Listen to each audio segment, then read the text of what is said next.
Hi friends, Dasara ಹಬ್ಬದ ಶುಭಾಶಯಗಳು.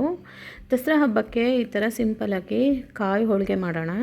ತುಂಬಾ ಸುಲಭವಾಗಿ ಮಾಡ್ಕೋಬೋದು.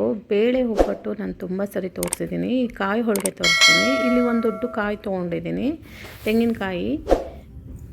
ಫಸ್ಟು ಕಣಕ ಕಳಿಸ್ಕೋಬೇಕು, ಅದು ನೆನಿಬೇಕಲ್ವಾ. ಹಾಗಾಗಿ 1 ಕಪ್ಪಷ್ಟು ಮೈದಾ ಹಿಟ್ಟು, 2 ಸ್ಪೂನು ಚಿರೋಟಿ ರವೆ, ಟೇಸ್ಟಿಗೆ ಒಂದೇ ಒಂದು ಚಿಟಿಕೆ ಉಪ್ಪು, ಒಂದು 3 ಸ್ಪೂನಷ್ಟು ತುಪ್ಪ ಹಾಕ್ಕೋತಾ ಇದ್ದೀನಿ. ಇಲ್ಲಿ ಇಷ್ಟನ್ನು ಹಾಕಿ ಚೆನ್ನಾಗಿ ಕಲಿಸ್ಕೋಬೇಕು. ಫಸ್ಟು ಈ ಉಪ್ಪು ಎಲ್ಲ ಬೆರೆಯೋ ಹಾಗೆ ಮಿಕ್ಸ್ ಮಾಡ್ಕೊಳ್ಳೋಣ. ಮಿಕ್ಸ್ ಮಾಡಿ ಆದಮೇಲೆ ಇದಕ್ಕೆ ಬೇಕಾಗುವಷ್ಟು ನೀರು ಹಾಕ್ಕೊಂಡು ಚಪಾತಿ ಹಿಟ್ಟಕ್ಕಿಂತ ತೆಳುವಾಗಿ ಕಲಿಸ್ಕೋಬೇಕಿದು. ಹೋಳಿಗೆ ಹಿಟ್ಟಿನ ಹದಕ್ಕೆ ಕಲಿಸ್ಕೊಳ್ಳೋಣ. ಇದನ್ನು ಚೆನ್ನಾಗಿ ನಾದ್ಕೊಂಡು ಕಲಿಸ್ಕೊಳ್ಳಿ. ನಾದ್ಕೊಂಡು ಕಲಿಸಿದಷ್ಟು ಚೆನ್ನಾಗಿ ಬರ್ತವೆ ಹೋಳಿಗೆ. ನೋಡಿ, ಈ ಥರ ತುಂಬ ಗಟ್ಟಿ ಬೇಡ, ಈ ಥರ ಹೇಳಿದ್ರೆ ಮೇಲೆ ಬರಬೇಕು. ಹೀಗೆ ಈ ಥರ ಕಲಿಸ್ಕೊಂಡಿದ್ದನ್ನು ಸ್ವಲ್ಪ ಮೇಲೆ ಎಣ್ಣೆ ಹಾಕ್ಬಿಟ್ಟು ಒತ್ಬಿಟ್ಟು ಮುಚ್ಚಿ ಇಡೋಣ. ಸುಮಾರು ಇದು 2ರಿಂದ 3 ಗಂಟೆ ನೆಂದ್ರೇ ಚೆನ್ನಾಗಿ ಬರೋದು ಹೋಳಿಗೆ. ಹಾಗಾಗಿ ಕಲಸಿಡ್ತಾ ಇದ್ದೀನಿ. ಇಲ್ಲಿ 2 ಕಪ್ಪಷ್ಟು ಕಾಯಿ ತುರಿ ತೊಗೊಂಡಿದ್ದೀನಿ. ಆಗಲೇ ತೋರಿಸಿದ ದೊಡ್ಡ ಕಾಯಿನ ತುರ್ಕೊಂಡಿದ್ದೀನಿ. ನೋಡಿ, ಈ ಥರ ಕಪ್ಪು ಇರೋ ಸಿಪ್ಪೆನ ಹಾಕಬೇಡಿ, ಮೇಲಿರೋದು ಮಾತ್ರ ಹುಷಾರಾಗೆ ತುರ್ಕೊಳ್ರಿ. ಕಪ್ಪು ಭಾಗನ ಹಾಕಿದ್ರೆ ಹೋಳಿಗೆ ಎಲ್ಲ ಕಪ್ಪಾಗುತ್ತೆ. ಹಾಗಾಗಿ ಈ ಕಪ್ಪಲ್ಲಿ 2 ಕಪ್ಪಷ್ಟು ಬೆಲ್ಲ ತೊಗೊಂಡಿದ್ದೀನಿ ನಾನಿಲ್ಲಿ. 2 ಕಪ್ಪಷ್ಟು ಕಾಯಿ ತುರಿಗೆ 2 ಕಪ್ ಬೆಲ್ಲ, 1 ಸ್ಪೂನ್ ಅಕ್ಕಿನ ನೆನೆಸಿಟ್ಟಿದ್ದೆ 1 ಗಂಟೆ 2 ಗಂಟೆಗಳ ಕಾಲ. ನೆಂದಿರುವಂಥ ಅಕ್ಕಿ ಹಾಕ್ಕೊಂಡು 4 ಏಲಕ್ಕಿ ಕಾಯಿ ಹಾಕ್ಕೊಂಡು ಈ ಕಾಯಿ ತುರಿನ ಜಾರುಗೆ ಹಾಕ್ಕೋತಾ ಇದ್ದೀನಿ, ಮಿಕ್ಸರ್ ಜಾರುಗೆ ಹಾಕ್ಕೊಂಡು ಇದನ್ನು ಸ್ವಲ್ಪ ನೀರು ಹಾಕ್ತೇನೆ ಡ್ರೈ ಆಗಿ ಸ್ವಲ್ಪ ಹೊತ್ತು ಗ್ರೈಂಡ್ ಮಾಡ್ಕೊಳ್ಳೋಣ. ರುಬ್ಕೋಬೇಕು ಸ್ವಲ್ಪ ನೈಸಾಗೆ. ಇದನ್ನು ತುಂಬ ಪೇಸ್ಟ್ ಥರಲ್ಲ, ನೈಸಾಗಿ ರುಬ್ಕೊಳ್ಳಿ. ರುಬ್ಕೊಂಡು ಆದಮೇಲೆ ಇದಕ್ಕೆ ಬೆಲ್ಲ ಹಾಕ್ತಾಯಿದ್ದೀನಿ. ಇದು ಈ ಜಾರಿಗೆ 2 ಕಪ್ಪಷ್ಟು ಬೆಲ್ಲ ಹಿಡಿಯಲ್ಲ, ಹಾಗಾಗಿ 1 ಕಪ್ ಹಾಕಿ ರುಬ್ತಾಯಿದ್ದೀನಿ. ಭಟ್ರುಗಳೆಲ್ಲ ಕಾಯಿ ಜೊತೆನೇ ಅಕ್ಕಿ ಬೆಲ್ಲ ಎಲ್ಲ ಹಾಕಿ ರುಬ್ಬಿಸ್ಬಿಡ್ತಾರೆ. ಹಾಗಾಗಿ ನಾನು ಅಕ್ಕಿಗೆ ಬೆಲ್ಲ ಹಾಕಿ ತೋರಿಸ್ತಾ ಇದ್ದೀನಿ. ಇನ್ನೊಂದು ಕಪ್ಪು ಅಷ್ಟು ಬೆಲ್ಲ ಹಾಗೆ ಇದೆ, ಅದನ್ನೇ ಕುದಿಯೋಗಿ ಹಾಕ್ಕೊಳ್ಳೋಣ. ನೋಡಿ, 1 ಸ್ಪೂನಷ್ಟು ತುಪ್ಪ ಹಾಕ್ಕೊಂಡು ಪ್ಯಾನೆಲ್ಲ ಸ್ಪ್ರೆಡ್ ಮಾಡಿಕೊಂಡು ಈ ರುಬ್ಬಿಟ್ಕೊಂಡಿರೋವಂಥ ಕಾಯಿ ಮಿಶ್ರಣನ ಇದಕ್ಕೆ ಹಾಕ್ಕೋತಾ ಇದ್ದೀನಿ. ಪ್ಯಾನಿಗೆ ಹಾಕ್ಕೊಂಡು ಈ ಕುಟ್ಟಿಟ್ಟಂಥ ಇನ್ನೊಂದು ಬಟ್ಲಷ್ಟು ಬೆಲ್ಲನೂ ಹಾಕ್ತಾಯಿದ್ದೀನಿ. 2 ಬಟ್ಲು ಕಾಯಿ ತುರಿಗೆ 2 ಬಟ್ಲು ಬೆಲ್ಲ ಬಳಸ್ತಾ ಇದ್ದೀನಿ ಇಲ್ಲಿ ನಾನು. ನೀವು ಬೇಕಿದ್ರೆ ಸ್ವಲ್ಪ 1.5 ಬಟ್ಲು ಬಳಸ್ಬೋದು, ಸಿಹಿ ಕಡಿಮೆ ಬೇಕು ಅಂದರೆ. ಇಷ್ಟು ಬೇಕಾಗತ್ತೆ ಅಂತ ನಾನು 2 ಬಟ್ಲಷ್ಟೇ ಸಮ ಹಾಕಿದ್ದೀನಿ. ಇದನ್ನು ಹೈ ಫ್ಲೇಮ್ ಇಟ್ಕೊಂಡು 1-2ರಿಂದ 3 ಸೆಕೆಂಡು ಚೆನ್ನಾಗಿ ಹುರ್ಕೊಳ್ಳೋಣ. ಇದನ್ನು ಸ್ಟಾರ್ಟಿಂಗಲ್ಲಿ ಹೈ ಫ್ಲೇಮಲ್ಲಿ ಇಟ್ಕೊಂಡು ಹುರ್ಕೋಬೇಕು. ಸ್ವಲ್ಪ ನೀರಿನ ಅಂಶ ಎಲ್ಲ ಕಡಿಮೆ ಆಗಬೇಕು. ಅಲ್ಲಿ ತನಕ ಹುರಿದಿದ್ದೀನಿ ನೋಡಿ. ಈಗ ಒಂದು 5 ನಿಮಿಷ ಹುರಿದಿದ್ದಾದಮೇಲೆ ಸ್ವಲ್ಪ ಗಟ್ಟಿಯಾಗಿದೆ, ಬೆಲ್ಲ ಎಲ್ಲ ಕರಗಿದೆ. ಈ ಟೈಮಲ್ಲಿ 2 ಸ್ಪೂನಷ್ಟು ಗಸಗಸೆ ಹಾಕ್ಕೊಳ್ತಾ ಇದ್ದೀನಿ.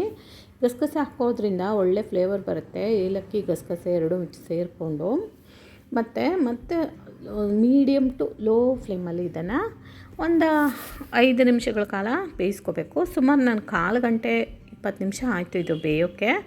ಅಷ್ಟು ಟೈಮಲ್ಲಿ ಮೀಡಿಯಮ್ ಟು ಲೋ ಫ್ಲೇಮಲ್ಲಿ ಬೇಯಿಸ್ಕೊಂಡಿದ್ದೀನಿ. ನೋಡಿ, ಈಗ ಕೈಗೆ ಹತ್ತುತ್ತಾ ಇಲ್ಲ ಇದು.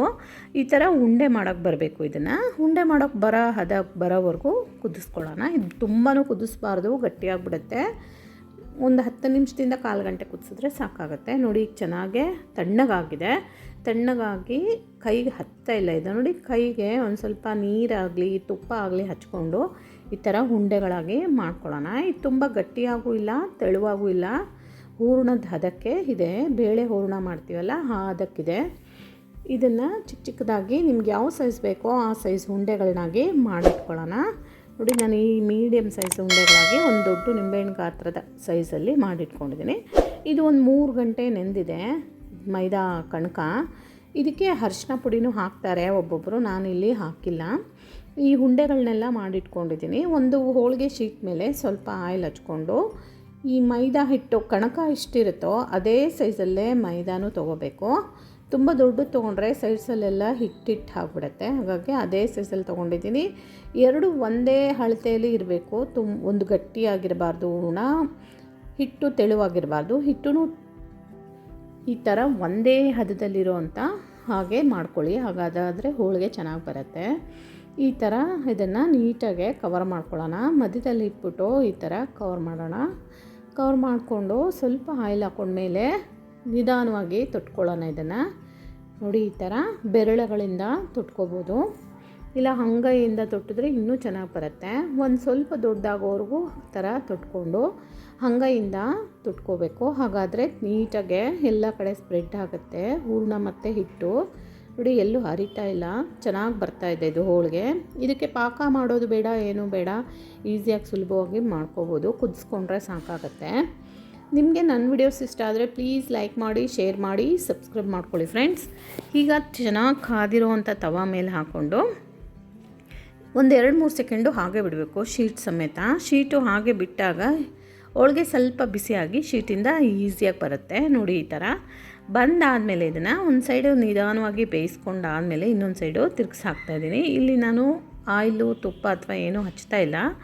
ಈ ಕೊಬ್ಬರಿಯಿಂದನೇ, ಕಾಯಿಂದನೇ ಎಣ್ಣೆ ಬರುತ್ತೆ, ಅದರಲ್ಲೇ ಬೇಯಿಸ್ಕೋತಾ ಇದ್ದೀನಿ. ನಿಮ್ಗೆ ಇನ್ನೂ ಸ್ಮೂತಾಗೆ ಬೇಕು ಅಂದರೆ ಸ್ವಲ್ಪ ಆಯಿಲ್ ಅಥವಾ ತುಪ್ಪ ಏನಾದರೂ ಹಚ್ಕೋಬೋದು.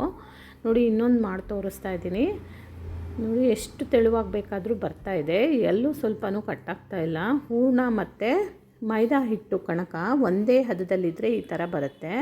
ಒಂದು ಗಟ್ಟಿ ಒಂದು ತೆಳು ಆದರೆ ಆ ಹಿಟ್ಟು ಸೈಡ್ಸಲ್ಲಿ ಹೋಗಿ ಕುತ್ಕೊಬಿಡುತ್ತೆ. ಆ ಥರ ಮಾಡಿ ಎರಡನೇ ಹೋಳಿಗೆನೂ ರೆಡಿ ಆಯಿತು. ಪ್ಲೀಸ್ ಲೈಕ್ ಮಾಡಿ, ಶೇರ್ ಮಾಡಿ, ಸಬ್ಸ್ಕ್ರೈಬ್ ಮಾಡ್ಕೊಳ್ಳಿ. ಬಿಸಿ ಬಿಸಿಯಾದಂಥ ಹಸಿ ಕಾಯಿ ಹೋಳಿಗೆ ದಸರಾ ಹಬ್ಬಕ್ಕೆ ಮಾಡಿ ಟ್ರೈ ಮಾಡಿ ನೋಡಿ, ಹೇಗೆ ಬಂತು ಅಂತ ತಿಳಿಸಿ.